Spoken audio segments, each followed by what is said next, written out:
Hello everybody, it's Marilyn Maya, and today is my wrap-up for November.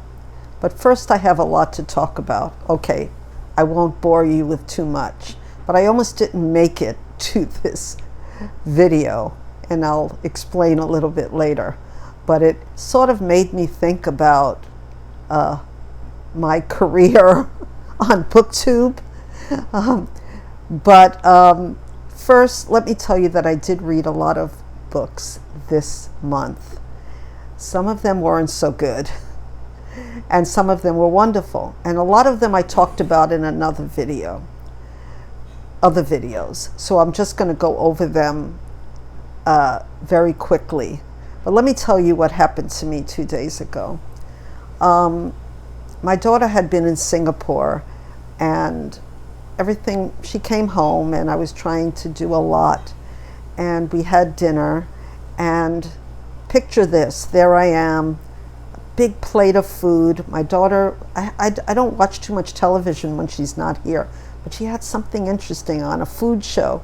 So I took my big bowl of food, delicious food, and just walked over from my dining room, which is only a few feet, to the couch with my big bowl of food. Okay, I think you know what's going to happen. Someone, and there's only 2 other people in my house, had left a fabric bag on the floor, and I stumbled holding the big plate of food, and my daughter said it was like slow motion. I went down hard and the food went all over. And I think because I had the bowl in my hand is why I couldn't stop myself, and I fell really hard on my knees. But it wasn't I couldn't walk, I couldn't move my foot, and I thought, could I have broken my hip? Because that's what you think about when you get older. You hear stories about older people breaking their hips, and that's the end of them, right? So yeah, to tell you the truth, I was very frightened. And then, as I'm wont to do, all these negative thoughts came up in my head. I was planning my funeral. I didn't go that far. But yeah, I started feeling depressed, and I'll end up in the hospital. But luckily, that's not how it turned out. And it wasn't a hip. Even though I felt all the pain up to my hip, it wasn't my hip. It really was the knee. I had no bruises until recently, with a tiny bruise, no bones out of joint. And it was nighttime, and it was not really easily to go to the hospital, so I kept on putting it off. And that night was bad, and the next day I started being able to walk, let's put it that way. So I haven't been to the doctor yet, but I'm planning to go either tomorrow or the next day, just to make sure that everything is all right. But it did make me think about, I've been a booktuber, a creator, for almost 4 years now, and it seems like my views are going lower and lower and lower. So please like and comment and subscribe, because this is really my only outlet. I have one good friend. I live in the sticks, which is the country, but it's a different kind of country in Hawaii. It's like country with a lot of people around, which is good and bad at the same time, especially when a lot of people right close to you are smoking pakalolo, which is marijuana. I mean, I don't care what people do, but sometimes, the smell does get too much for me. And then my partner says there's also loud music and a lot of animals around that, make a lot of noise. That doesn't bother me either. But anyway, I had all these negative thoughts. And on top of all that, the beginning of my nonfiction November did not start very well with the reading.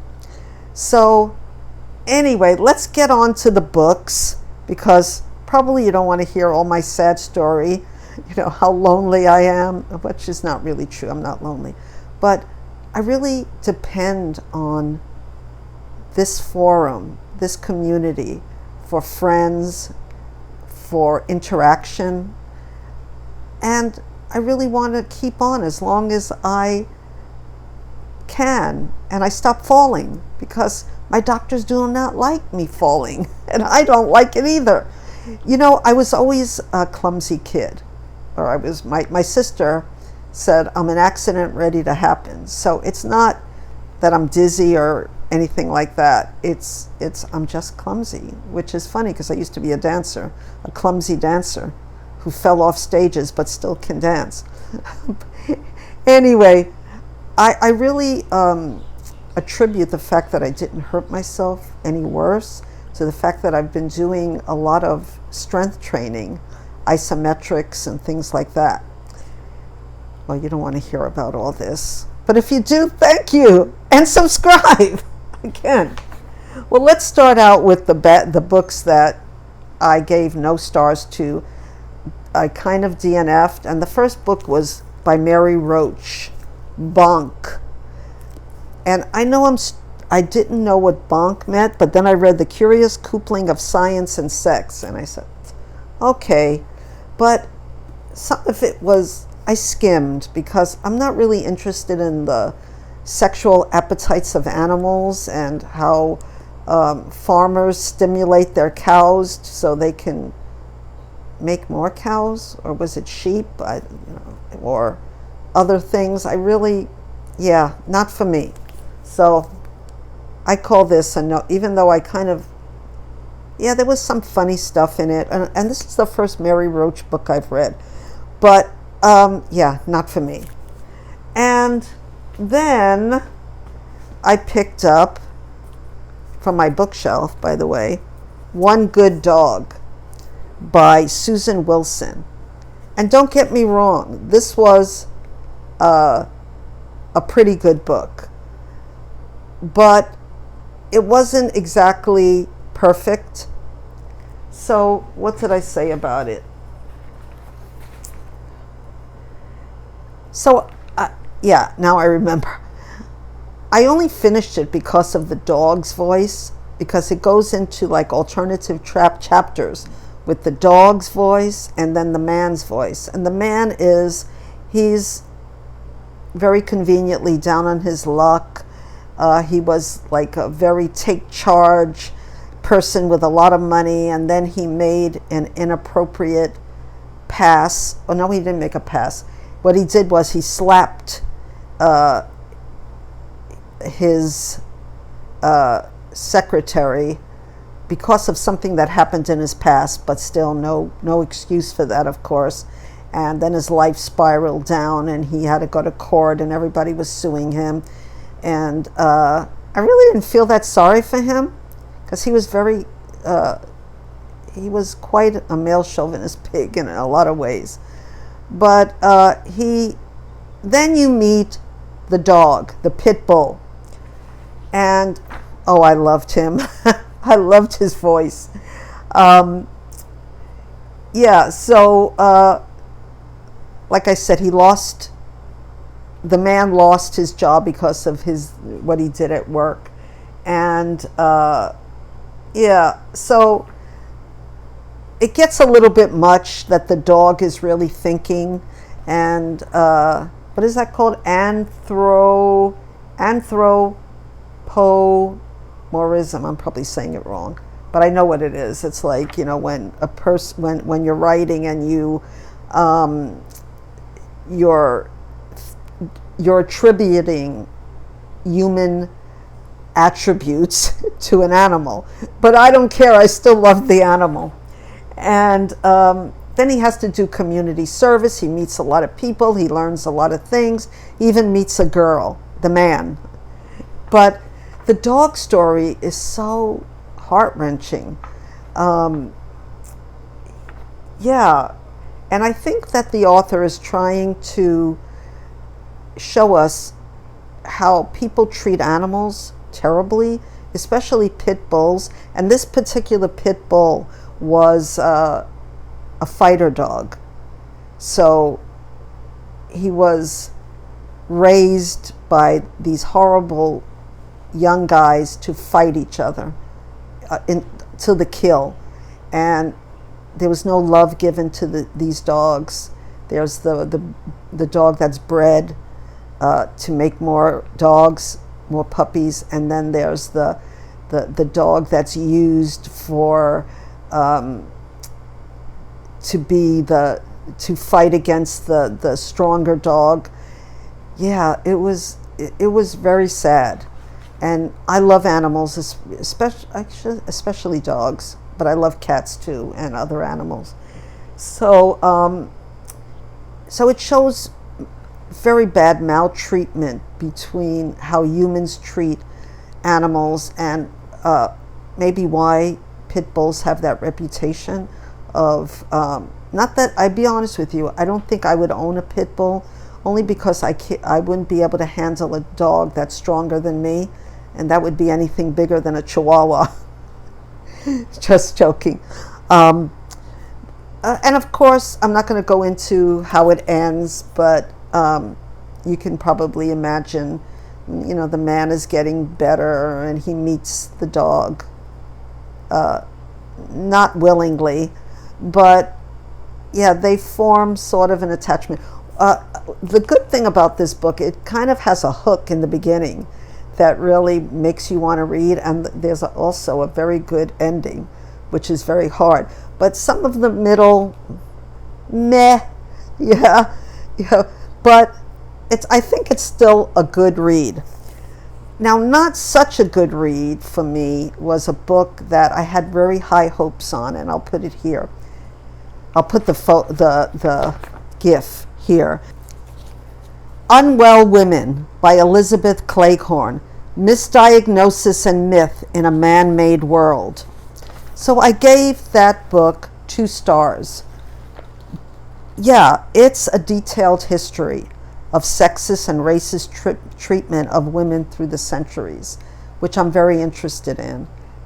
When I first brought the book, showed the book on my TBR, I said that I'm really interested in how women are treated by the medical profession. So I was very excited to read this book. Like I said, it's detailed history. However, this book tries to do too much. Too much history to cover, too many names, too many issues as a whole. And I'm a health nerd, and I found a lot of medical terminologies that were inaccurate, wrong names of procedures, and even the history had some wrong information in it. A lot of books try to do too much. And I think that I was also, the last chapter of the book dealt with her own diagnosis. So it's sort of a memoir of her lupus and how she was misdiagnosed. And that's very, very common to be misdiagnosed by the medical profession. And this book shows that it's not a new thing, of course, but it should have evolved a little bit better. But yet, I felt it was too dense, and I'll be honest, it was kind of boring. So, 2.5 stars, because, well, what I read was that the author was not a medical person, and like she had a degree in dance or art history, which is fine and well, but you have to do your, editing, and you have to make sure that you have all the names correct and that you're not giving history that's inaccurate, in my opinion anyway. But I still think it's well worth reading because the topic is a very important one. Okay, so what else did I read? So by that time, I started feeling like this is not going well.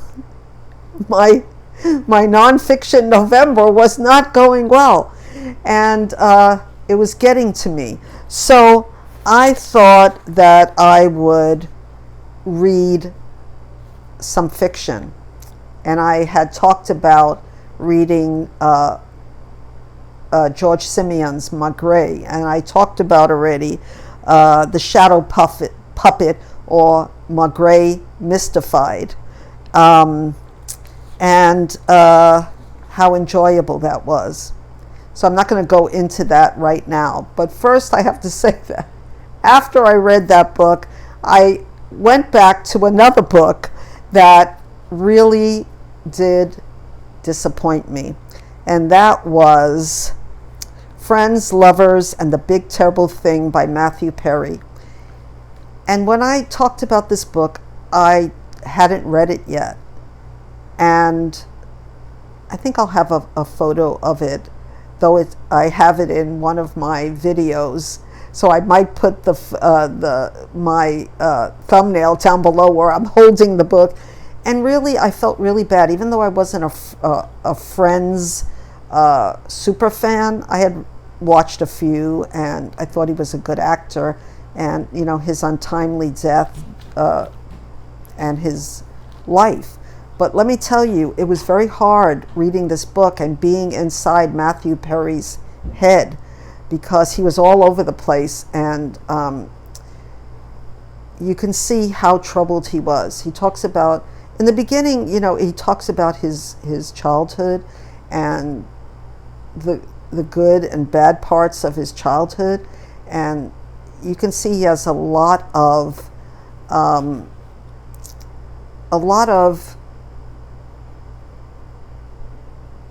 problems with his mother and his stepfather, yet he seemed to have a good childhood in Canada, but he has a lot of resentments, and he brings that with him.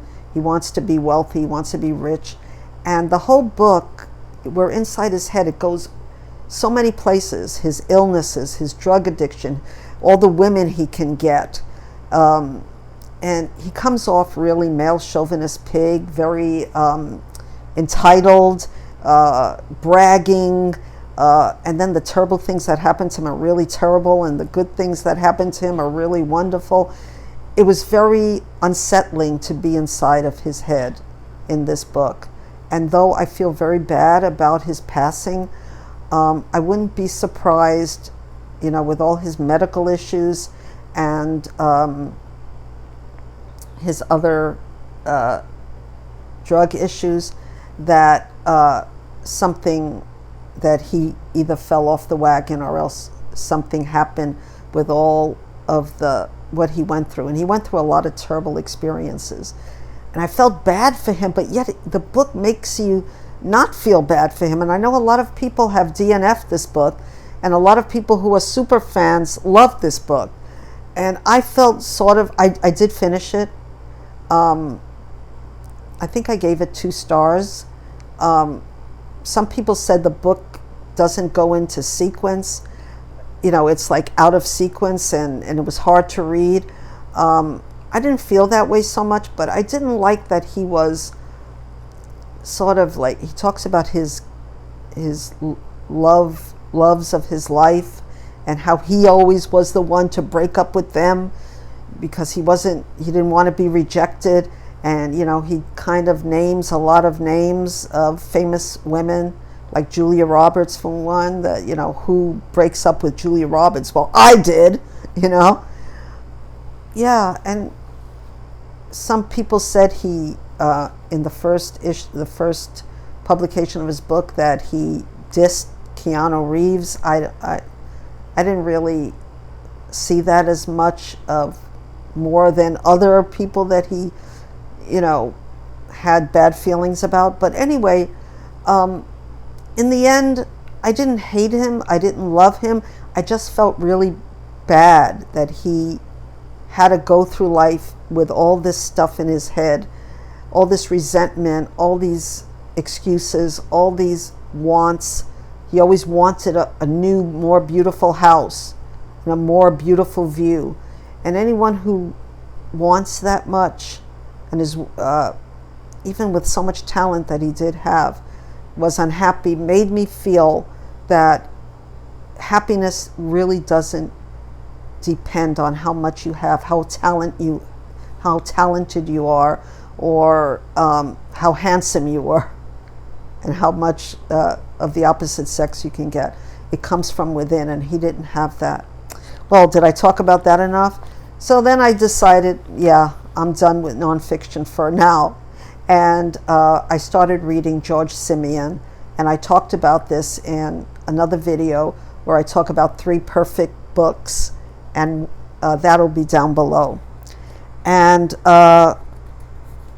so Maigret, Mystified, or Shadow Puppet, I'll just talk about very briefly that the story was good. It was about a murder and a robbery, and I was really into George Simenon's writing. It was my first time, and I was talking about this with Dirty Books because I got this at a library sale and didn't even want to buy it because it was $2. And I thought, for a crumbling book, why should I pay $2? I'm so glad I did, because I went on to read 3 more books on my Kindle thanks to a wonderful friend and subscriber who sent me the Maigret books on Kindle. And I find it, as I get older, much easier to read on Kindle. So I'm going to just have these here together, all the pictures here of the Maigret books that I read, because I needed some comfort. And one of them was called The Grand Banks Cafe. And so this was a Maigret book I thought I wouldn't love. It's about the sea, and I think that that George Simenon was very entranced with the sea and captains and things like that, because it's in a lot of his books so far that I've read. So this is about sailors who stick together, and even in a murder investigation, they don't want to tell the police too much. But yet the characters are very vivid and distinct, and the premise is very modern, despite it being a 1930 publication date. The book is seething with female sensuality, which I like. If not empowerment, which it's 1930, and we're not even there yet. So the French northern seaport is almost as strong as a character, where the drunk sailors waste their salary at the Grand Banks Cafe after a codfish sailing went horribly wrong. So there's a lot of like spookiness in it, you know. Is this like it was bad luck, the evil eye, and everything? But I especially loved how Maigret sits on the dock of the bay, goes over the case over and over. Sometimes he can be repetitive, but in a good way, if that makes. And then he solves the case just by going over everything in his head, and I loved that. So I loved that book. Then I read Maigret in Holland, which also has to do, in a sense, with the North Sea, so the sea. So this story is based in a little village in northeastern Holland near the border of Germany. And I remember hearing that George Simenon was from Belgium, French-speaking Belgium, or Flemish, I'm not sure. Anyway, so on the River Ems and the gateway to the North Sea, he's unable to speak any Dutch. Now this is where it gets kind of hairy, because so he's been called in by a Frenchman found with the murder weapon in his hand, but he says he's innocent. So they call the inspector to just come over there and look at the case, not in an official way, but so the characters are great, especially the female characters, and the setting, wonderful. What is a little hairy about, he's supposed to speak no Dutch, but he sort of understands more than he's supposed to by not understanding any Dutch, if that makes any sense. In other words, in the beginning, he's like, you know, I don't understand a word what you're saying, but I kind of understand what you know, by the way you look, that, you know, that you're not happy or whatever. And by the end, it's almost like he's all of a sudden fluent So it's a little bit of a disconnect there with the languages.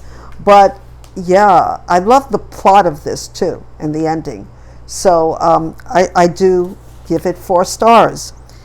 Yeah. So what else did I read? Of course, I talked about before. The books that I talked about was a very high book, The Curious Incident of the Dog in the Nighttime. And I think I'll either have that down below because I talked about it, or here, the cover, I mean. And that's, of course, about, I think it was called the first book about autistic or Asperger's syndrome, where this boy, and I think he's about 13, and he goes about trying to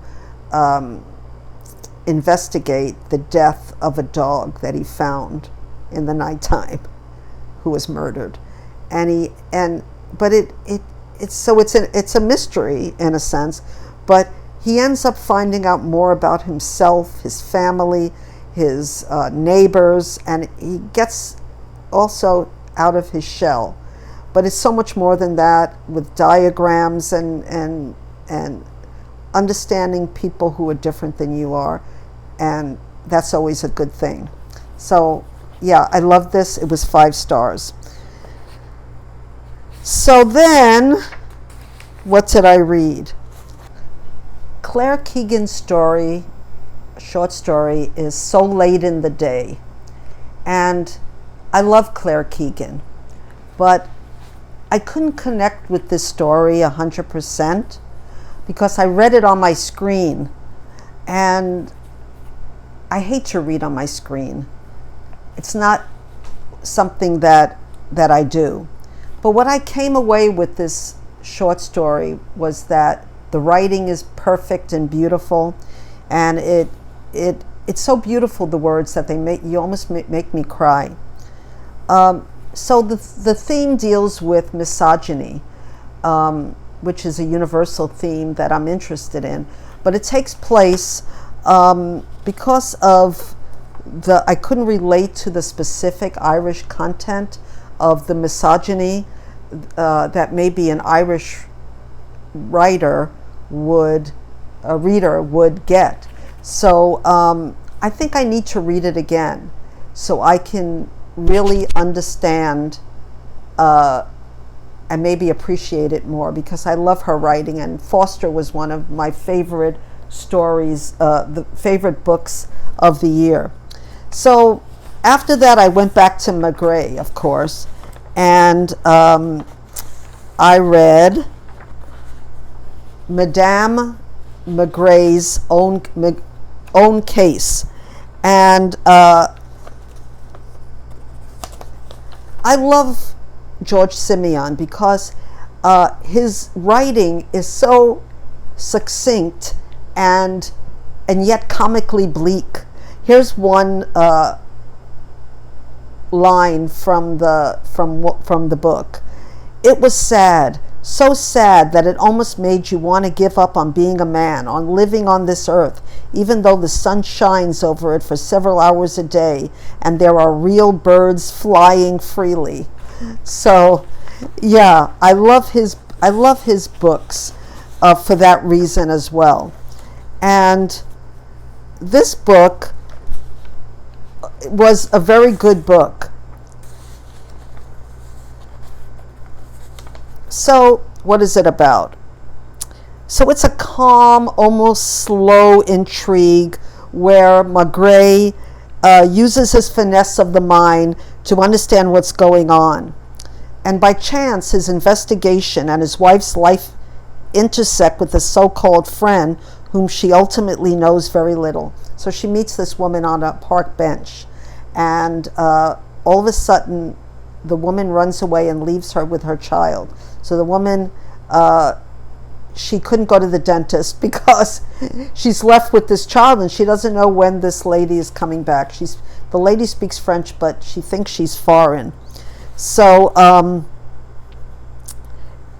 the main story is that 2 human teeth are found in the furnace of a Flemish bookbinder, and police quickly take him into custody. And that's the main story that Maigret, the main case that Maigret is trying to solve. But it turns out that Madame Maigret, and I really like her a lot, so she gets involved in this case and ultimately helps to solve it. So after all of these books, and I said to myself, well, I guess that it's not going to work out for me for nonfiction this month. But I was watching the kindness tag. That was my last video, and I ended up buying a book from that tag, and it came on the last day of the month, and it's called 365 Thank Yous. The year a simple act of daily gratitude changed my life. And I'm still reading this book, but let me tell you, I know it's going to be a 5-star read so far, because I needed this in my life right now. So, and it also has a lot to do with the other book that I told you about the dog, the One Good Dog, where a man is down on his luck. So here's another man down on his luck, but it's not a dog that's going to solve his problem, but gratitude. And I'm a big believer in being grateful. Like, I'm very grateful that I didn't break my hip, though I might have done something to my knee, and I think I'm going to need an X-ray. So then I decided to go to my shelf and do some reading, comfort reading, and I just came out with the Smithsonian Handbook of Dogs by David Alderton. And just to soothe yourself, to look into all these breeds of dogs, and then, the mutts that come from all these breeds of dogs, and it just calms me and makes me feel good. And isn't that what reading should do? Make you feel good? It also does other things, makes you learn things and makes you smarter. So I don't know if this is sort of a mishmash of November wrap up and all of my troubles. But you know what? All of my troubles, when I come here and talk to you, they're better. And I appreciate all of you. So thank you so much for watching this sort of disjointed November wrap up.